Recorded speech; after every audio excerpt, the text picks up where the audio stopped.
The test is in 4 parts: Part 1, Part 2, Part 3, and Part 4. Now look at Part 1. Part 1. A campus radio station is going to be in action. An interviewer is interviewing a man from the university for the survey. Listen to the conversation between them and circle the best answer from A, B, or C for questions 1 to 4. You now have some time to read questions 1 to 4.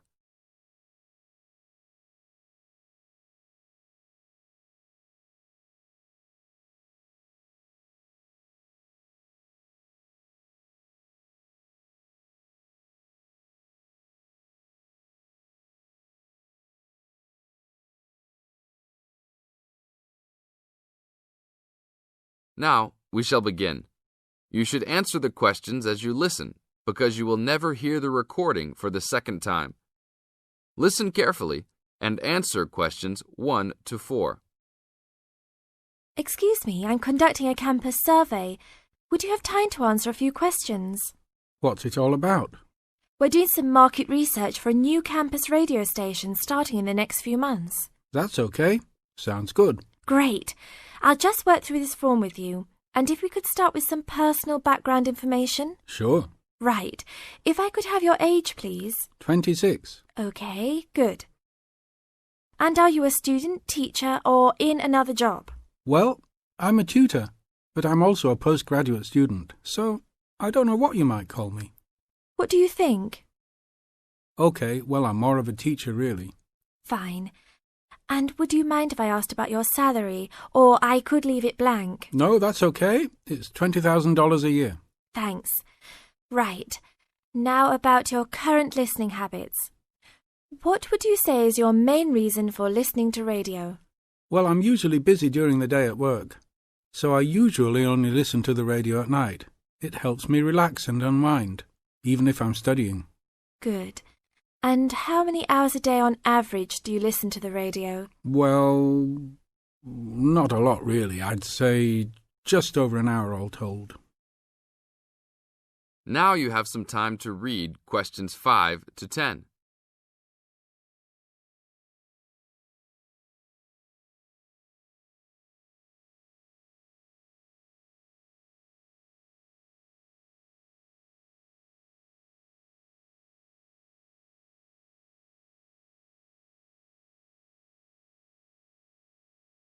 Now listen to the second part of the interview and answer questions 5 to 10. So, what are the 2 main times of the day that you listen to the radio? Well, for a little while around breakfast time, and then it tends to be later, after dinner, when I've finished any serious work I need to do.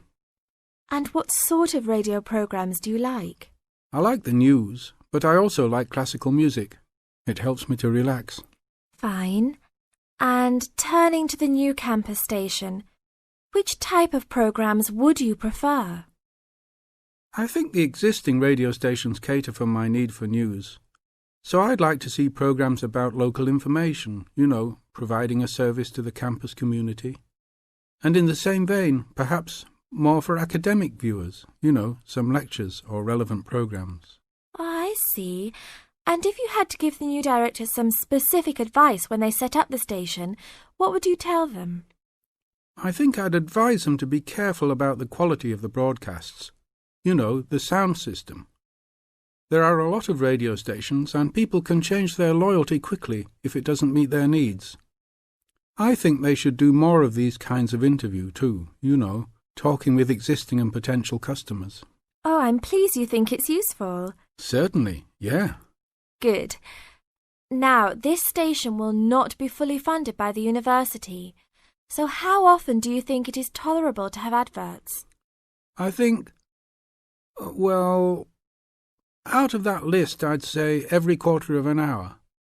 Of course, that's providing they don't last for 10 minutes each time. Oh, quite. And are you interested in attending any of the special promotions for the new station? Yes, I'd be happy to, as long as they're held on the campus or nearby. OK, I'll note that down. And finally, may we put you on our mailing list? Well, I prefer not. except for the information about the promotions you just mentioned. OK. Can I have your name and address? Of course. I have a card I can give you. Oh, great. And thanks a lot for your time, and we look forward to seeing you. Yeah, sure. Thanks. That is the end of part 1. You now have half a minute to check your answers.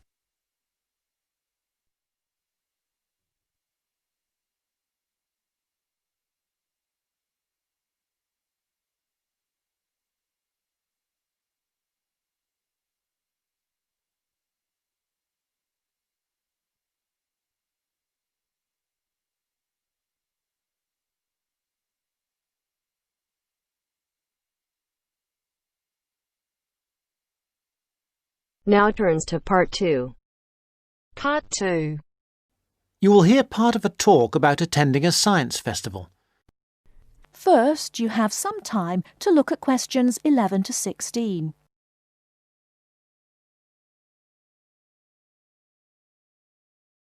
Now, listen carefully and answer questions 11 to 16. Now, I think nearly all of you have received confirmation of your school placements for next term, and as part of your activities, we will be asking you to take responsibility for promoting a school visit to the Norchester Science Festival. Of course, the head of science at your school will be aware of the festival and should have all the details of it, but all the heads of science at your schools will be looking to you to be the main organiser and motivator of a visit to the festival. They'll give you the documents you need. We hope that you will motivate pupils at your schools to take an interest in the festival. It runs for 3 days. There are day tickets and special 3-day tickets, and schools have the extra option of a 2-day ticket. We hope you will encourage your pupils to visit it on 1 or 2 days. But most important of all, we hope you will use the festival to generate a lively interest in science that will last all year round and provide the school with a lasting benefit. This will, with luck, lead to improved examination results in science subjects. And let's not forget, we hope your pupils will have a lot of fun too.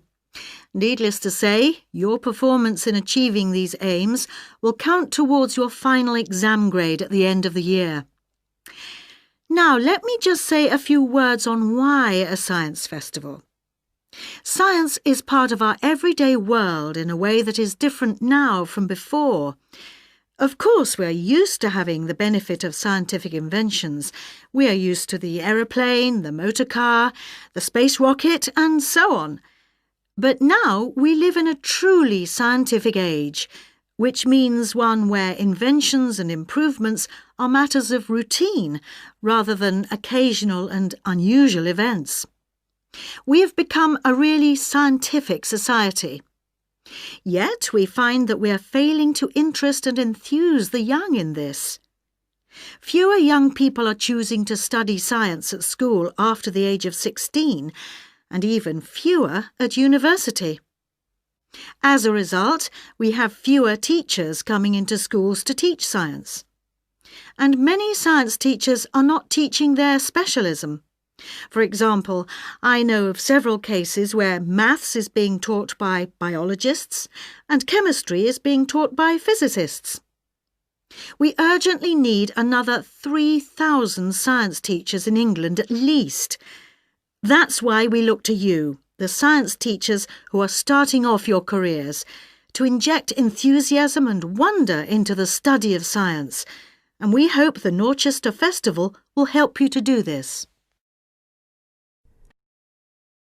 Before you hear the rest of the talk, you have some time to look at questions 17 to 20.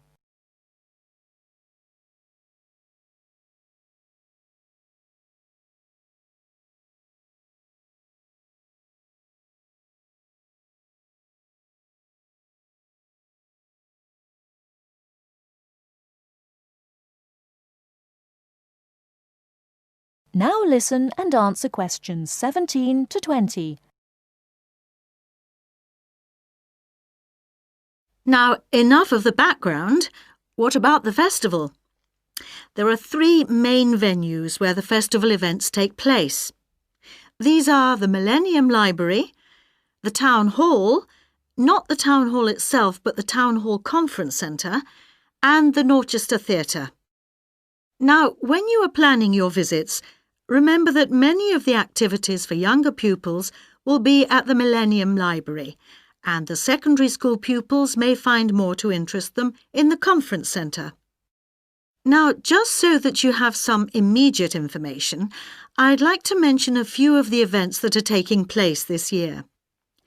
One event of special interest to people living in this area is called Waterworld. This is a clay model of the southeast of England, and the presenters show you the effects of rising sea levels as a result of climate change. They ask the audience to select the rise in sea level, for example 20 or 40 or 60 centimetres, and the model shows the places that would be flooded as a result. Watch out for your town. Does it sink or does it swim? Transport 2050 is about transport options for our towns in the future. A number of experts will introduce the topic, and then everyone at the event will have a chance to speak and give their views. Science in a Suitcase is a comedy act by 2 scientists who do crazy experiments and sing songs and play the clown to large audiences every afternoon. I'm particularly looking forward to that one, which should be entertaining. Ropes and Hangings is an interactive event which will be of interest to young people, in which, after experimenting with ropes and bricks, they build a real suspension bridge. That kind of hands-on activity is always really popular. And, appealing to a different audience, there is Paper and Time, in which some experts will be showing us the techniques they use for the conservation of ancient books and manuscripts. This will obviously not be for everybody, but it should be interesting just to see how they do it. Now, let's move on to tickets and transport to the festival. That is the end of part 2. You now have half a minute to check your answers.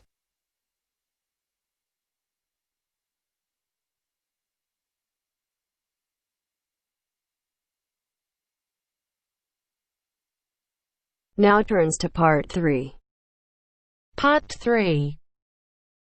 Richard Murray, a zoologist and popular TV personality, has been giving a talk on endangered species of wildlife to members of the Young Conservationists Association in a small town in the south of England.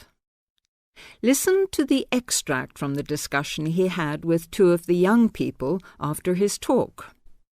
First, you have some time to look at questions 21 to 25.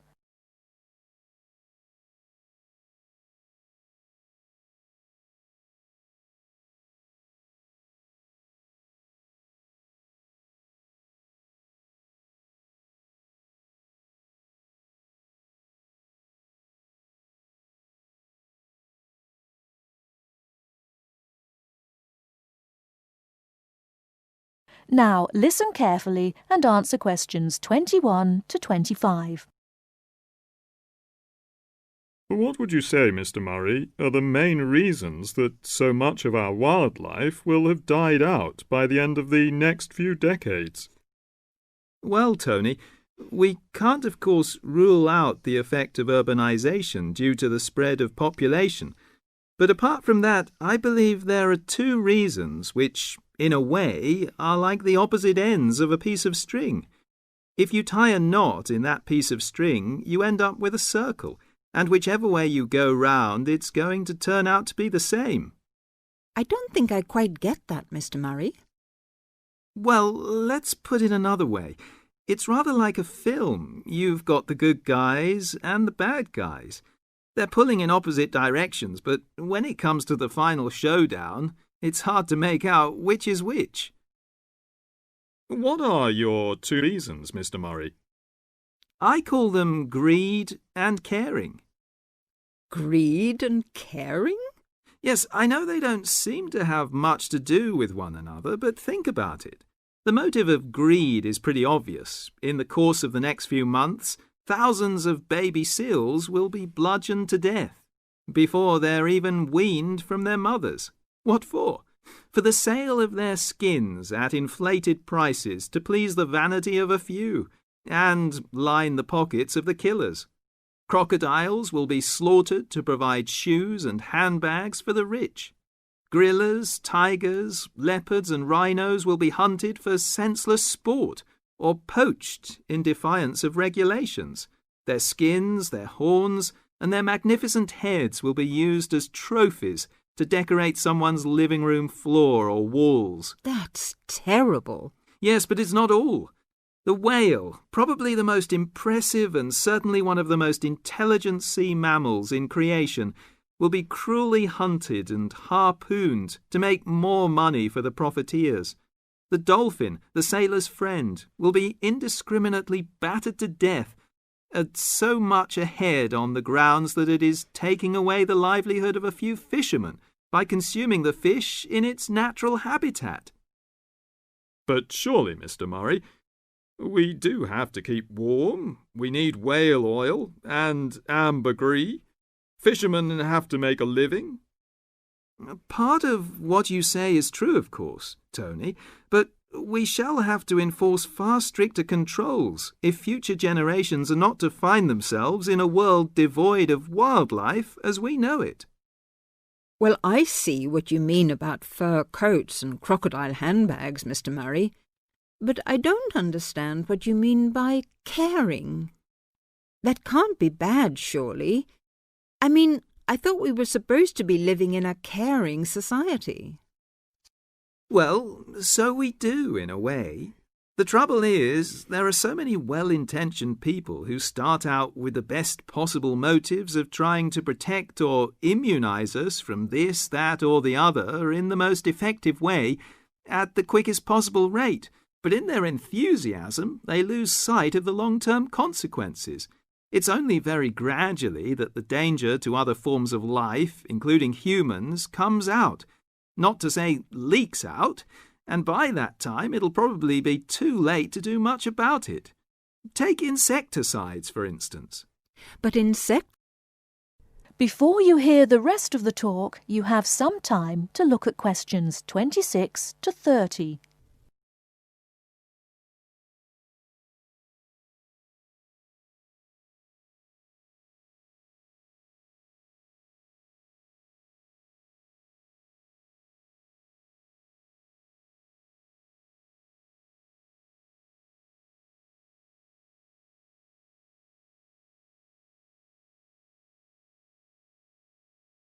Now listen and answer questions 26 to 30. But insecticides protect crops from pests. They destroy disease-carrying mites and creepy crawlies like cockroaches. True, but nature has a way of developing her own immunity against insecticides and other pest controls, with the result that the biologists are driven to inventing stronger and stronger compounds, which, though they may annihilate the pest, nevertheless permeate the environment, are assimilated by plant and animal life, and become absorbed by the soil. Countless innocent creatures, the beaver or the mole, for example, are performing a useful task in the natural control.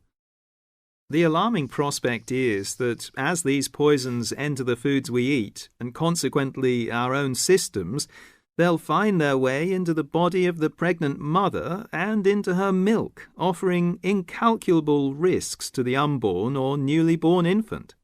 In spite of all our technological expertise, our time is running out. We're virtually destroying ourselves. That is the end of part 3. You now have half a minute to check your answers.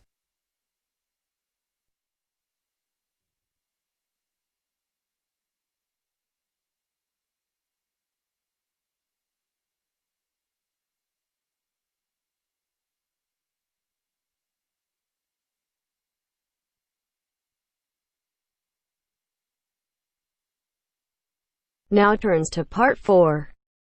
Part 4. You are going to hear a talk given by Jim Allen. He is going to share some of his findings of his research. Now you have some time to look at questions 31 to 40.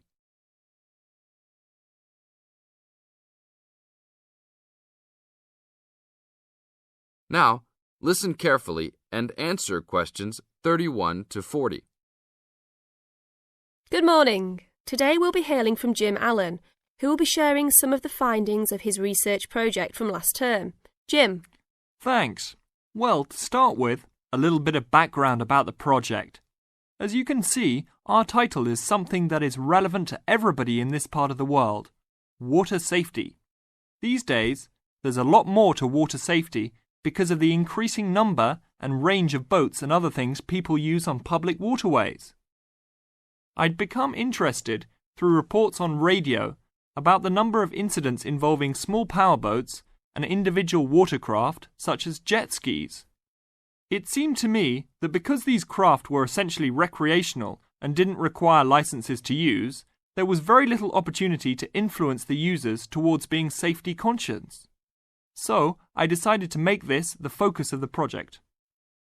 For the research, we mainly relied upon talking to people, asking them questions in preference to using a written questionnaire. We interviewed a wide range of people at a number of popular swimming locations over 2 consecutive weekends and asked them what they'd observed or experienced themselves. The respondents were both male and female, but the men were just slightly in the majority. We were pleased with their willingness to talk about the subject, and all told, interviewed 145 people over the 2 weekends. So, what were the findings? As you can see, 86% of people reported having had some type of problem. A surprisingly large percentage, 27%, commented that they had found it necessary to shout at an offending powerboat, but the main type of problem was the deafening sound that some of the boats made. On occasions, this led to swimmers deciding to move to another location. So what strategies did people adopt to ensure their own comfort and safety? Let's have a look at the figures. First, it was noticeable that there were often distinctly different answers between men and women. It was mainly the women, for example, who said they should try to choose places where boats couldn't go, whereas it was usually the men who said you shouldn't have to move if you were there first, so you should shout at them if necessary. Both men and, it was women who said you should call the authorities if the situation gets too dangerous or the powerboat drivers are acting irresponsibly. Then, I had thought it would be mainly women, but both sexes made the point that above all, it's important to get children away from any possible danger. Men were very aware that jet skis could be unpredictable in inexperienced hands. They also made the point that it's much safer to have your car nearby and clearly visible to any watercraft if you're swimming in a relatively remote spot. Finally, wearing visible clothing, men didn't think it was quite as important as women, but both gave it a high safety rating. When we asked them what they thought the government should do to help solve the problem,